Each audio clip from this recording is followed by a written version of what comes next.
22 मार्च वाला पूरा पेपर। नमस्कार प्यारे बच्चों, स्वागत आप सभी का आपके अपने YouTube चैनल में। अगर आप राजस्थान बोर्ड कक्षा 12 के स्टूडेंट हैं और 22 मार्च इतिहास हिस्ट्री पेपर की आप तैयारी कर रहे हैं तो ये वीडियो आप सभी बच्चों के लिए स्पेशल है, तो वीडियो को आपको कंप्लीट देखना है। और अगर आपने एग्जाम से पहले हिस्ट्री का ये पूरा पेपर आपने अच्छे से तैयार कर लिया तो 22 मार्च को हिस्ट्री इतिहास के पेपर में पूरे 80 मार्क्स हैं वो आप आराम से बना सकते हैं। तो इस वीडियो के अंदर पूरा पेपर आप देख सकते हैं। सबसे पहले पेपर में आपको नामांक रोल नंबर का बॉक्स दिया गया है, तो इस बॉक्स में सबसे पहले आपको आपके रोल नंबर लिखने हैं। और इतिहास हिस्ट्री का ये पेपर है आपके उच्च माध्यमिक परीक्षा 2025 का ये पेपर है जो आपकी 22 मार्च को होने वाला है।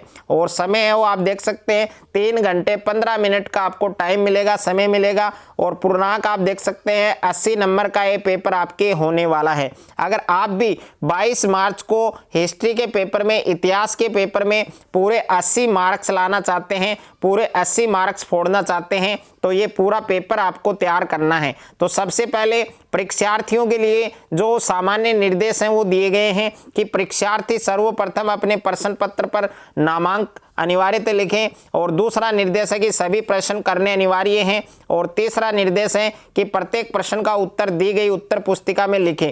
तो वीडियो को आपको कंप्लीट देखना है और इस वीडियो में हिस्ट्री का पूरा पेपर आपको मिलने वाला है।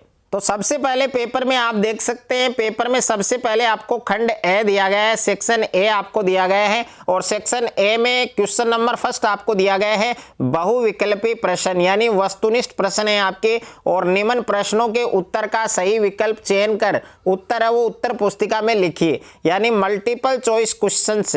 Answer the following questions bye selecting the correct option and write them in the answer sheet. तो इसमें क्वेश्चन नंबर फर्स्ट है आपके कि सिंधु घाटी सभ्यता के किस स्थल से नहरों के साक्ष्य मिले हैं, यानी सिंधु घाटी सभ्यता है उसके किस स्थल से नहरों के साक्ष्य मिले हैं। तो इसमें 4 ऑप्शन आपको दिए गए हैं। ए ऑप्शन में दे रखा है कालीबंगा, और बी ऑप्शन में दे रखा है लोथल, और सी ऑप्शन में दे रखा है आपके धोलावीरा, और द ऑप्शन में दे रखा है आपके सोरुत गई। यानी 4 ऑप्शन आपको दिए गए हैं। कौन सा ऑप्शन आपका करेक्ट होगा, सही होगा, वो आपको बताना है। और इन क्वेश्चंस के आंसर आपको कमेंट बॉक्स में भी बताना है साथ साथ में। उसके बाद में सेकंड क्वेश्चन आपको दिया गया है कि कलिंग वर्तमान में किस राज्य में स्थित है, यानी कलिंग है वो वर्तमान में कौन से स्टेट में स्थित है, कौन से राज्य में स्थित है। तो ए ऑप्शन में दे रखा है राजस्थान,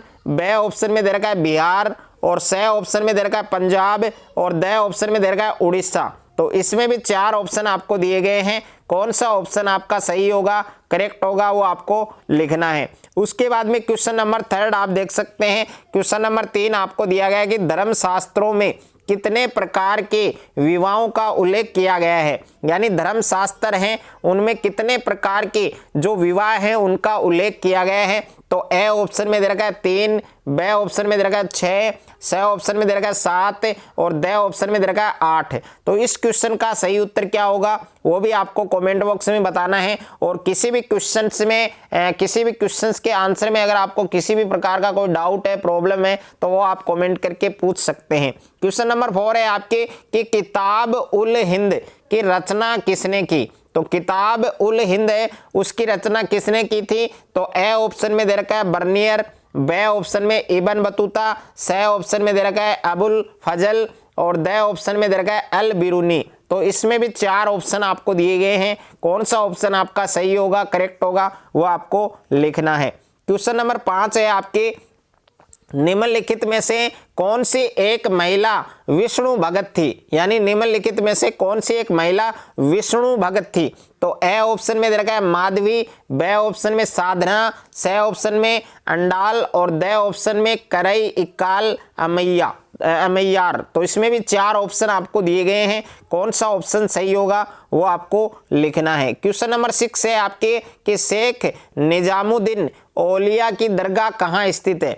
तो शेख निजामुद्दीन औलिया हैं, उनकी दरगाह कहाँ स्थित है? तो ए ऑप्शन में दे रखा है जोधपुर, बी ऑप्शन में दे रखा है बीकानेर, सी ऑप्शन में दे रखा है दिल्ली और द ऑप्शन में दे रखा है अजमेर। तो इसमें भी आपको बताना है कि कौन सा ऑप्शन करेक्ट होगा, सही होगा।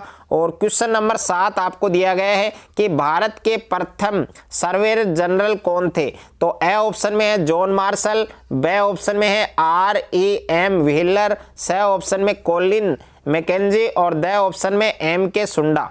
उसके बाद में क्वेश्चन नंबर 8 है विजयनगर साम्राज्य की स्थापना किस वर्ष हुई? तो विजयनगर साम्राज्य है उसकी स्थापना कौन से वर्ष में हुई? तो ए ऑप्शन में दे रखा 1303, बी ऑप्शन में 1325, सी ऑप्शन में 1336 और द ऑप्शन में 1732। तो इसमें भी आपको बताना है कि कौन सा ऑप्शन सही होगा, करेक्ट होगा। उसके बाद में क्वेश्चन नंबर 9 है कि मुगल काल में गांव के मुखिया को क्या कहा जाता था? तो मुगल काल है उसमें गांव के जो मुखिया होते थे उस मुखिया को क्या कहा जाता था? तो ए ऑप्शन में है पटवारी, बी ऑप्शन में है मंडल, सी ऑप्शन में है बाजवा, द ऑप्शन में है डाकी। तो इसमें भी 4 ऑप्शन आपको दिए गए हैं, कौन सा ऑप्शन सही होगा, करेक्ट होगा, वो आपको लिखना है। क्वेश्चन नंबर 10 है कि बंगाल में इस्तेमारी बंदोबस्त कब लागू किया गया? तो ए ऑप्शन में है 1780, बी ऑप्शन में 1793 और सी ऑप्शन में 1803 और द ऑप्शन में 1834। उसके बाद में नेक्स्ट है आपके क्वेश्चन नंबर 11 आपको दे रखा है कि संथाल विद्रोह कब हुआ? संथाल विद्रोह कब हुआ? 1835 से 49, बी ऑप्शन में 1855 से 56 और सी ऑप्शन में 1850 से 52 और द ऑप्शन में 1860 से 65। उसके बाद में नेक्स्ट है आपके क्वेश्चन नंबर 12 आपको दे रखा है कि कानपुर में 1857 के विद्रोह का नेता कौन था?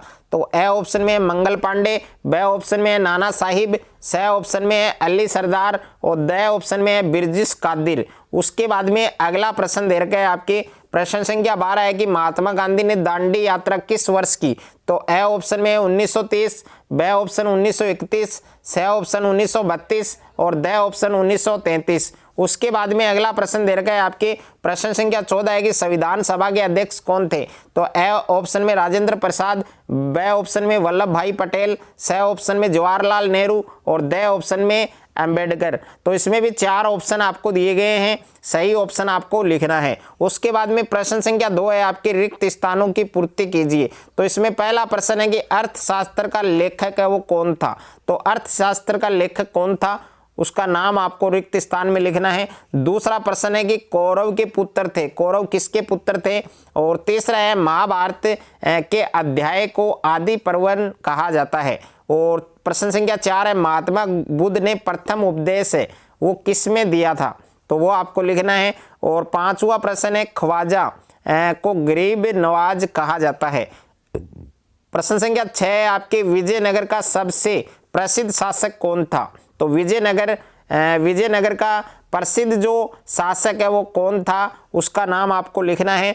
और प्रश्न संख्या 7 है आइन ए अकबरी को किस ईस्वी में पूर्ण किया? तो यहाँ पर सन आएगी यानी कौन सी सन आएगी वो आपको इसमें लिखने हैं।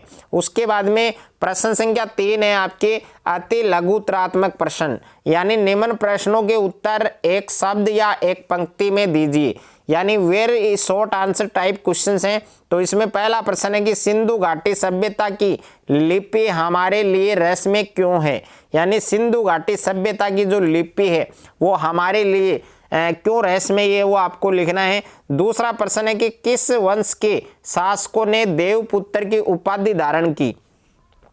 यानी कौन से वंश के शासक थे जिन्होंने देवपुत्र की जो उपाधि है वो धारण की?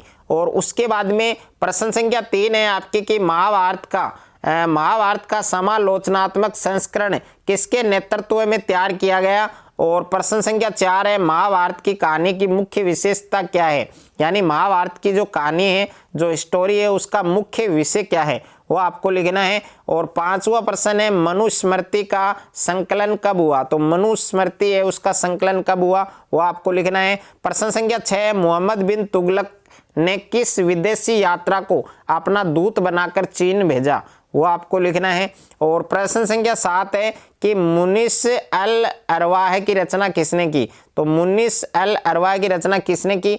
और प्रश्न संख्या 8 है विजयनगर साम्राज्य में गोपुरम क्या थे? यानी विजयनगर साम्राज्य है उसमें गोपुरम क्या थे?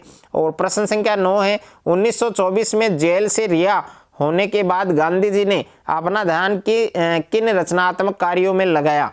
वो आपको लिखने हैं। प्रश्न संख्या 10 है कि संविधान सभा में भारत सरकार के संवैधानिक सलाहकार कौन थे? तो संविधान सभा है उसमें भारत सरकार के जो संवैधानिक सलाहकार है वो कौन थे? उसके बाद में खंड ब है, सेक्शन बी आपको दिया गया है और सेक्शन बी में सभी प्रश्न आपके लघु उत्तरात्मक प्रश्न है और इन प्रश्नों के उत्तर आपको लगभग 50 शब्दों में देने हैं, यानी शॉर्ट आंसर टाइप क्वेश्चंस हैं। और यहाँ पर प्रश्न संख्या 4 है कि जॉन मार्शल ने सांची पर लिखा अपना ग्रंथ सुल्तान जहां बेगम को क्यों समर्पित किया? और 5वां प्रश्न है जैन धर्म में तीर्थकर से क्या अभिप्राय है? यानी जो जैन धर्म है उसमें तीर्थकर से क्या अभिप्राय है वो आपको लिखना है। प्रश्न संख्या 6 है कि सिद्धार्थ महात्मा बुद्ध ने सन्यासी का रास्ता क्यों अपनाया? तो सिद्धार्थ हैं जो महात्मा बुद्ध हैं उन्होंने सन्यासी का रास्ता क्यों अपनाया? और 7वां प्रश्न है इब्न बतूता ने नारियल के बारे में क्या वर्णन किया है? तो इब्न बतूता है उसने नारियल के बारे में क्या वर्णन किया है वो आपको लिखना है। प्रश्न संख्या 8 है मोंटेस्क्यू के प्रांचे निरकुशता के सिद्धांत से आप क्या समझते हैं? और प्रश्न संख्या 9 है विजयनगर साम्राज्य में कृषि क्षेत्रों को किलेबंद भूभाग में क्यों समाहित किया जाता था? और प्रश्न संख्या 10 है यहाँ पर 17वीं शताब्दी में भारत आने वाली किन्हीं 4 नई फसलों का उल्लेख कीजिए। और प्रश्न संख्या 11 है मुगल काल में पोलज किसे कहा जाता था? यानी मुगल काल है उसमें पोलज किसे कहा जाता था और यह बंजर से किस तरह भिन्न थी, अलग थी, वो भी आपको स्पष्ट करना है। उसके बाद में नेक्स्ट है आपके प्रश्न संख्या 12 दे रखा है कि गांवों में जमींदारों के मुकाबले जोतदार अधिक प्रभावशाली क्यों थे? और प्रश्न संख्या 13 संथालों के राजमहल की पहाड़ियों में बस जाने से पहाड़िया लोगों का जीवन किस प्रकार प्रभावित हुआ? प्रश्न संख्या 14 है अंग्रेज अवध पर कब्जा क्यों करना चाहते थे? यानी जो अंग्रेज लोग थे वो अवध पर कब्जा क्यों करना चाहते थे? प्रश्न संख्या 15 है महात्मा गांधी की किन आदतों ने उन जन नेता के रूप में प्रतिष्ठा पिता किया? और उसके बाद में खंड 6 है आपके सेक्शन सी है और सेक्शन सी में आपके दीर्घ उत्तरीय प्रश्न दे रखे हैं और इन प्रश्नों के उत्तर लगभग 100 शब्दों में देने हैं। लॉन्ग आंसर टाइप क्वेश्चंस हैं और प्रत्येक क्वेश्चन आपके 3 नंबर का है। तो प्रश्न संख्या 16 है कि मौर्य काल में सैन्य गतिविधियों का संचालन किस प्रकार किया जाता था? और अथवा में प्रश्न है कि 19वीं शताब्दी के इतिहासकारों के लिए मौर्य साम्राज्य क्यों महत्वपूर्ण था? वो आपको लिखना है। और प्रश्न संख्या 17 है कि कर्नाटक की वीर शैव परंपरा का मूल्यांकन कीजिए। और इसके अथवा में प्रश्न दे रखा है कि दिल्ली के सुल्तान सूफी संतों का समर्थन क्यों हासिल करना चाहते थे? तो वो भी आपको स्पष्ट करना है।